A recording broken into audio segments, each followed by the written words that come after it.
conhecendo a palavra para sermos transformados pelo poder de Deus. E hoje lendo em João capítulo 14, o versículo 17. O Espírito da verdade, que o mundo não pode receber, porque não o vê, nem o conhece, vós o conheceis, porque ele habita convosco e estará em vós. Aqui temos a representação do cenáculo onde Jesus esteve, dando a promessa de que iria ao Pai rogar para que enviasse um outro Consolador aos discípulos. E aqui temos a cruz, e depois disso veio de novo o cenáculo, e 120 discípulos estavam ali no cenáculo buscando a presença de Deus. E aqui nós vamos conhecer como isso se deu. Havia entre os discípulos grande expectativa pelo cumprimento da promessa do Senhor. Já haviam passado 10 dias desde que o Senhor fora para o Pai. Os discípulos tinham ordem expressa de permanecer em Jerusalém até que do alto fosse revestido de poder. A ordem estava em Lucas capítulo 24, o versículo 49. O Senhor, antes de partir, enfatizara que os seus discípulos receberiam poder, pois o Espírito Santo haveria de descer sobre eles. Está em Atos capítulo 1, o versículo 8. E para onde foram os discípulos esperar pela vinda do Espírito Santo?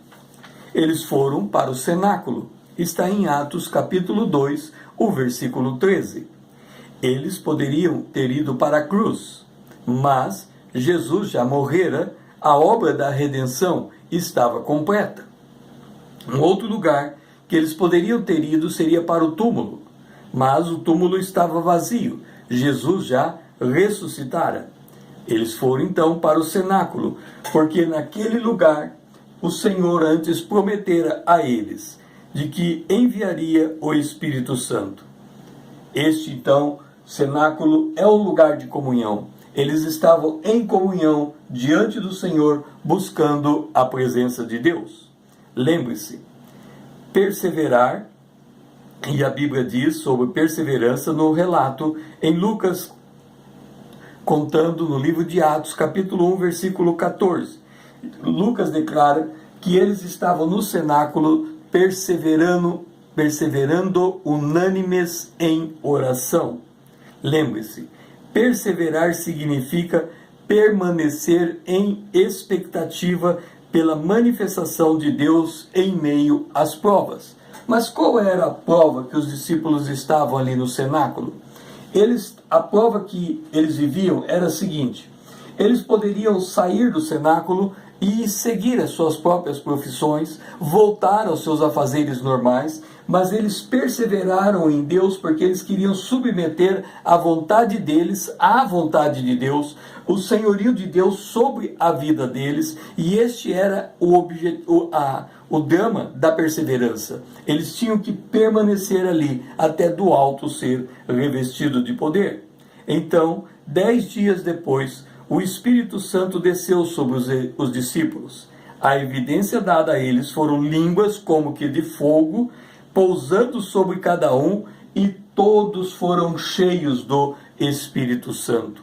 Nesse mesmo dia, Pedro se levantou diante do povo e declarou que esse evento cumpria a profecia de Joel. Em Atos capítulo 2, verso 17, está registrada a profecia de Joel. E acontecerá nos últimos dias, diz o Senhor, que derramarei do meu espírito sobre toda a carne. Por derramar, entenda-se, fazer fluir para fora, jorrar, fazer com que algo saia em grande quantidade.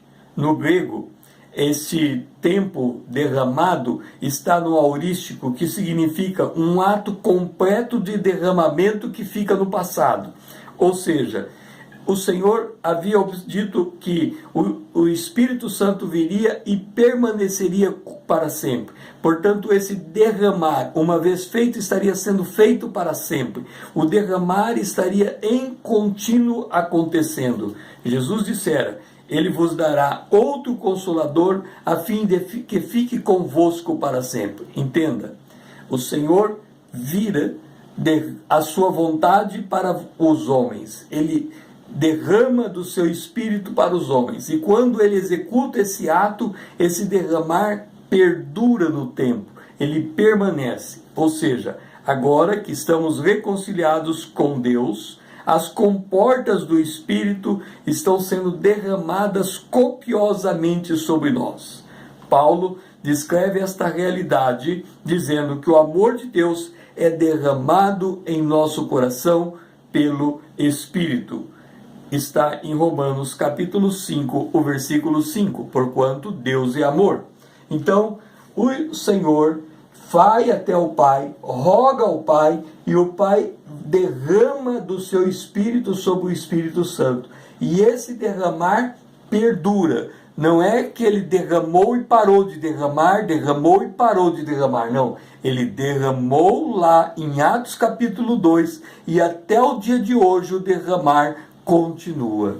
E nós estamos debaixo desse derramar do Espírito Santo de Deus. O meu nome é César Azevedo, usando a internet para com você compartilhar a palavra de Deus.